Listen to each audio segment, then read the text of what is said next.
Boa noite, pessoal. Terça-feira, 18 horas e 45 minutos, primeiro dia do mês. Sejam bem-vindos, sejam bem-vindas por aqui. Mais uma edição do nosso podcast Trocando Ideias, hoje com convidadas especiais, falando de um assunto muito interessante, inclusive que veio a calhar aí no Dia Mundial da Amamentação. Então, a gente vai falar sobre maternidade, falar sobre essa jornada, muitas vezes difícil para algumas mães, assuntos pertinentes e importantes para a gente estar abordando por aqui. Falando então dos cuidados da mãe e do bebê.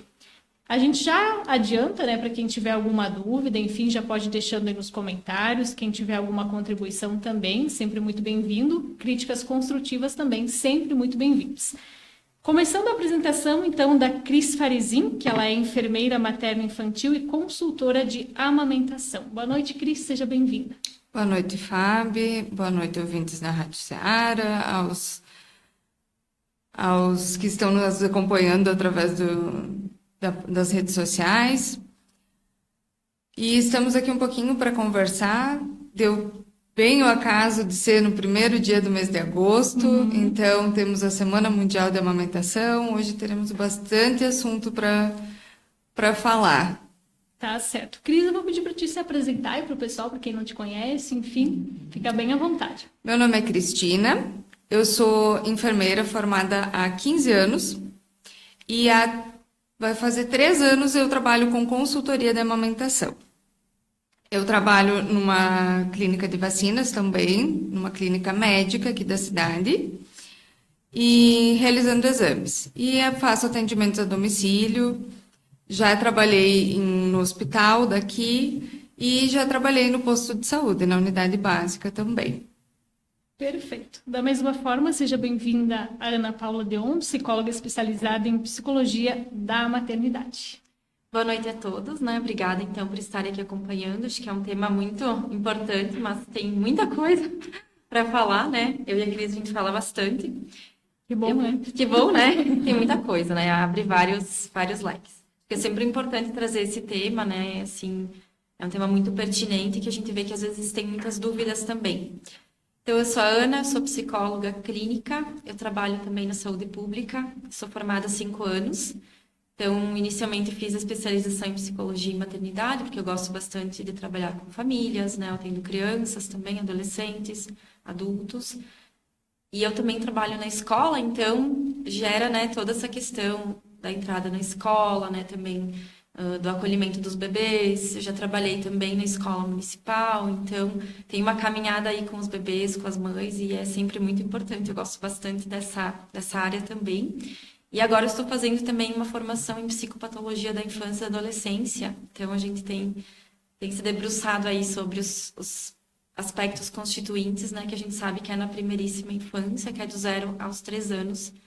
Tem as primeiras, né, constituições do bebê, mas começa desde antes, né? Que a gente vai falar um pouquinho sobre isso aqui hoje também. Muito bem, que legal. Belas trajetórias, caminhos aí de vocês.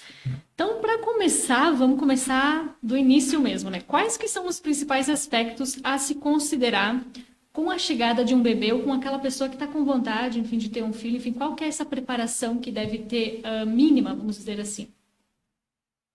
Bom, a gente fala primeiro, né? Acho que a gente há muito tempo assim nós falávamos em gestação, mas na gestação física, né? Somente assim. Então, hoje a gente já tem uma outra questão que é o pré-natal psicológico. Então, até foi uma proposta que a gente fez agora para o grupo de gestantes que a gente teve na unidade básica de saúde, que a gente fala com as mães, né? Então, assim, tem aquela questão, e o enxoval, né?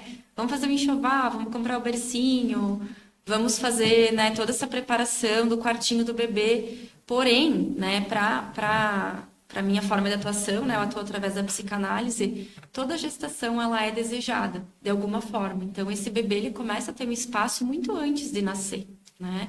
Então, primeiramente, tem que ter esse espaço psíquico, porque muitas coisas vão mudar, né? Sim. Desde o corpo da mãe até essa inserção dessa criança na família, desse desejo dos pais, né? Daquilo que a gente coloca para o bebê, vai ser jogador de futebol, vai falar bastante, né? Então, com quem será que ele vai ser parecido? Então, tem todas essas questões. E, claro, né? Tem a parte também, além da emocional, tem a parte física, que é bem significativa também. Uhum.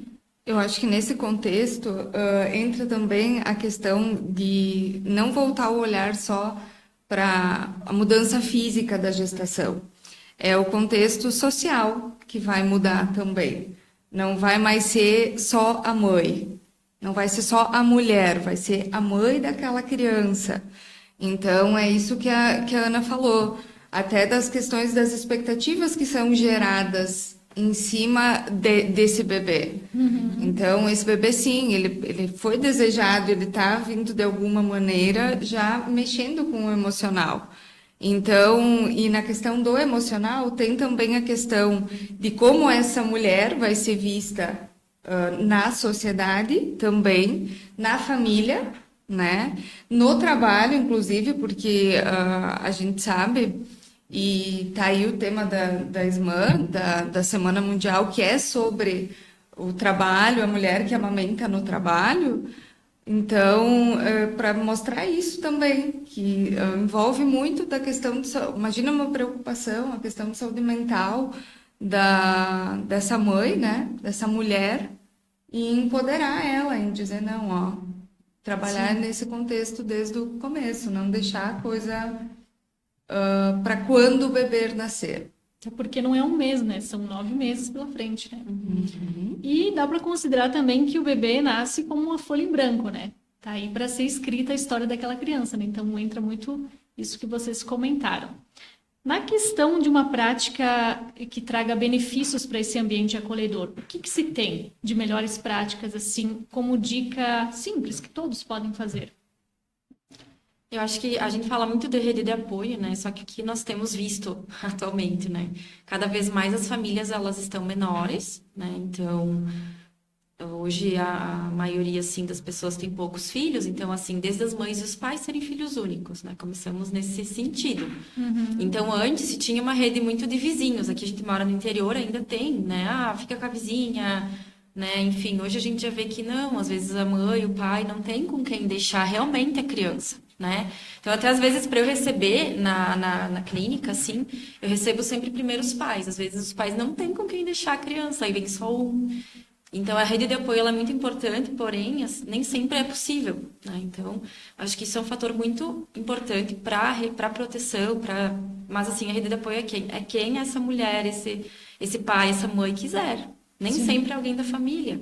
Às vezes é um amigo, às vezes pode ser alguém que essa pessoa confia, que vai propiciar para que essa pessoa, né, a mãe, enfim, o cuidador, possa se dedicar para a chegada desse bebê. Tem coisas que você pode ir delegando para os outros fazerem, né? Até segunda a gente foi com as gestantes, a gente disse, deixar prontinha a malinha, né?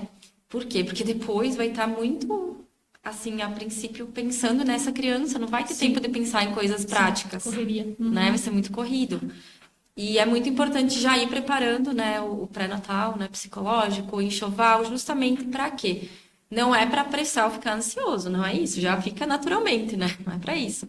Mas para ter esses alívios depois, para poder se preocupar com aquilo que é do momento mesmo, de cada fase, né? A gente tem os trimestres da gestação, cada trimestre é único, então as coisas vão mudando muito, né? E aí tem o pós-parto também, então várias coisas. Eu acredito que seja muito importante, né? Ter as informações para poder ir se preparando aos pouquinhos, assim. Sim. E isso vai ajudar muito na organização também. Com certeza. Essa questão da rede de apoio aqui na cidade de Casca, então tem-se o exemplo também do grupo, né? Que está sendo realizado, enfim. Isso, até a gente colocou para elas, né? Que o grupo de gestantes também é uma rede de apoio, né? A clínica também, né? Tem esse propósito, né? A clínica, que eles trabalham também tem. Por quê? Porque todas estão ali, né? Daí é interessante que umas estão no começo, aí umas estão no meio, umas estão no final. Então, elas passaram já pelas mudanças. E aí, sim, pode-se criar um grupo de apoio entre as mães, né? Que é muito importante, né? A gente tem um provérbio africano até que diz, né? Preciso de uma aldeia para criar uma criança.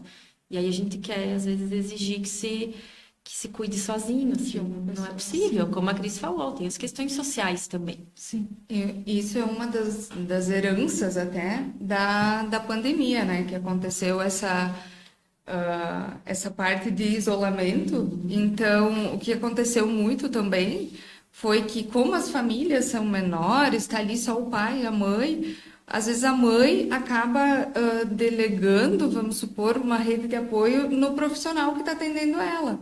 Só que não é bem assim, né? A gente sabe que o profissional, sim, entra nessa rede de apoio, está incluso, mas que é muito importante também ela ter todo esse outro preparo, com mais ter uma disponibilidade de outras pessoas de fora da casa dela.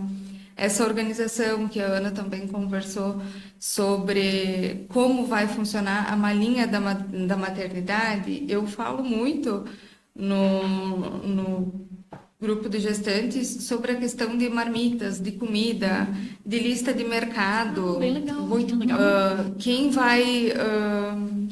Quem vai organizar mercado, porque a vida vai passar por uma transformação, assim, um giro de 360 graus quando esse bebê chegar em casa.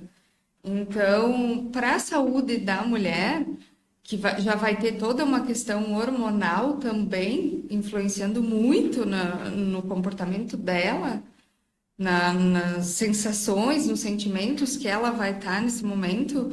Então, é muito importante que ela se preocupe com ela e com o bebê.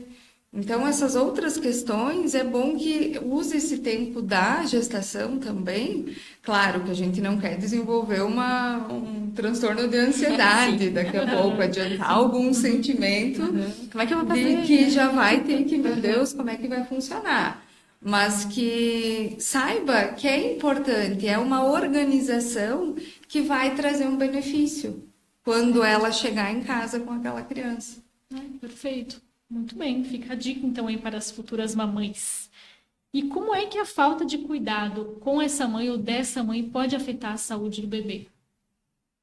Então, como eu falei antes, eu acho que é importante também explicar toda gestação, de alguma forma ela é desejada, porém, em alguns momentos não é planejada. Tem uma diferença de ser desejada e planejada. Então, assim, eu não estava querendo ter um bebê agora, né? Ou a gente tem, ainda bem, né? Tem diminuído a taxa de gravidez na adolescência, né? Mas ainda temos. Então, tem todas essas questões também que são intercorrências, que a gente chama, que a gente fala de uma gestação, né, de um planejamento que a gente diz a termo, que o bebê nasce, né, 9 meses, mas tem os bebês que nascem antes. A gente fala de intercorrências que podem acontecer também. A gente teve a pandemia, né, em que as mães ficaram muito apreensivas, muito preocupadas e, assim, com toda razão. Então, ali a gente se colocou numa posição, nossa, né, como não se preocupar? Então, tem várias questões, né? As mães podem também ter alguma questão de física delas. Então, isso pode afetar o bebezinho. A gente fala que o bebê, a partir de uma determinada formação, ele não vai reconhecer os sons, assim, é a palavra inteira, mas ele tem essa percepção.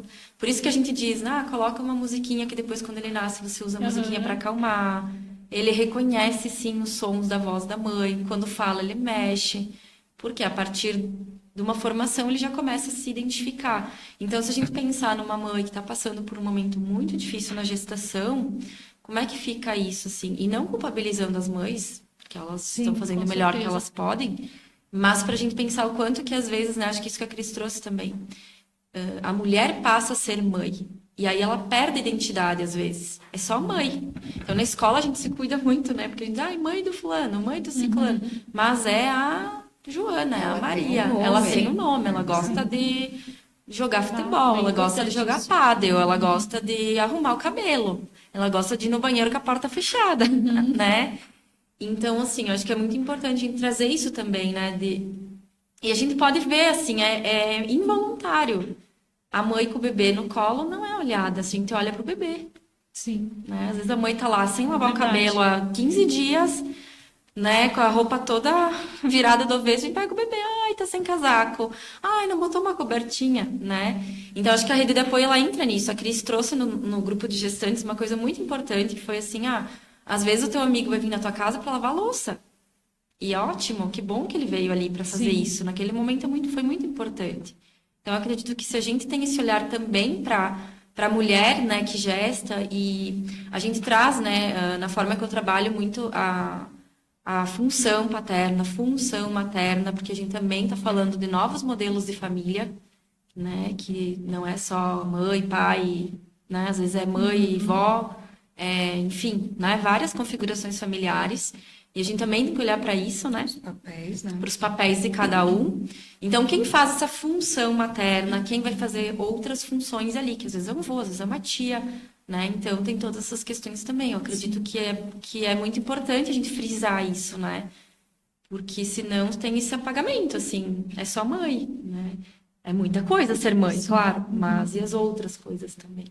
Muito se tem a avançar, né, ainda nessa questão, né, Já melhorou do papel bastante, dos né? pais, já melhorou bastante, né? Mas tem aquela questão assim, me faz o favor de dar banho na criança, né? Aham. Não é um favor, né? Faz parte aí da família, né? Até mesmo pela questão do contato, do vínculo, do afeto.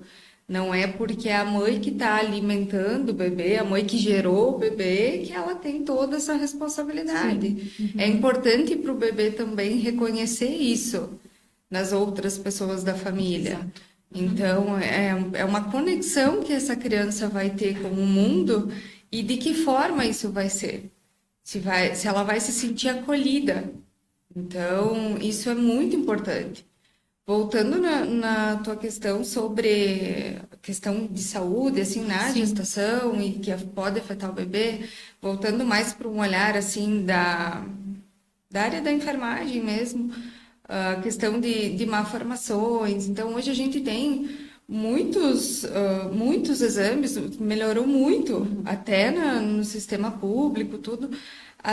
Melhorou muito os exames que são oferecidos e o que é exigido. Então, assim, a mulher também, ela tem um olhar não só para o que está acontecendo com o bebê, mas com o corpo dela também, de qual doença que ela pode estar prevenindo através dos exames. E aí, assim, voltando para a questão da saúde mental, assim, tem toda essa questão da ansiedade que a gente falou, a questão hormonal, a preocupação de como vai ser quando essa criança chegar. E às vezes essa mãe, essa mulher, ela já tem algum transtorno psicológico, algum outro tratamento que ela vem sendo medicada. Então é muito importante que a mulher ela tenha essa visão do profissional que está atendendo ela, do médico, do pessoal da equipe, para ver qual medicação, que ela não suspenda o uso, porque hoje em dia as medicações têm estudos que são muito seguros o uso, que não tem problema. Eu vejo na amamentação também, até pela questão de passar para o leite e tudo, elas têm uma preocupação. E hoje em dia, a maioria só prescreve medicação que é segura, que está na lista das medicações. Então, existem sites para procurar sobre ser eficaz ou não, se pode, se está liberado o uso ou não. Então, e não é a mulher usar, não, Ana fulana, minha vizinha usou na gestação, mudou o antidepressivo, ela mudou o remedinho dela para dormir por esse outro aqui, porque ela não se sentia bem, eu vou tentar usar também. Então, não quer dizer que a tua gestação é igual à gestação da outra. Hoje, eu acho que já se tem muito essa visão e já começou a separar muito o que funcionou para um, pode ser que para mim não funcione, porque a gestação ela é única. Mesmo que a mãe seja do segundo, terceiro filho, não é igual um filho do outro, assim como não vai ser uma gestação da outra. E o corpo dela também vai reagir diferente. Então, é muito importante que ela tenha o acompanhamento do profissional e siga as orientações do profissional que está acompanhando ela, do médico que acompanha ela nessa situação de usar qual medicação. E aqui entra também aquela questão, agora eu lembrei, assim, daqueles palpites, aqueles dizeres populares, né? Isso em alta antigamente, mas hoje em dia, né, muitas vezes a gente vê isso, né, e acaba afetando, né? A pessoa não deixa, às vezes, transparecer, mas com certeza, né, de uma forma ou outra, acaba, vou ter que fazer isso, porque senão vai aquela pressão, né? E isso também passa para os bebês, né, de alguma forma. E isso a mãe encara desde a gestação, porque é aquela coisa, vamos olhar a tua barriga, a tua barriga é menina. Começa por aí, Ah, né? não, tá redondinha, é de menino, e aí a mãe já fica preocupada, meu Deus, será que o ultrassom tá certo? Será que no exame tá certo? Será que A vai barriga tá nascer? baixa. A barriga tá baixa. Olha, hoje não, como é que a tua barriga é dura assim? Não pode. Será que já não vai nascer Sim. antes?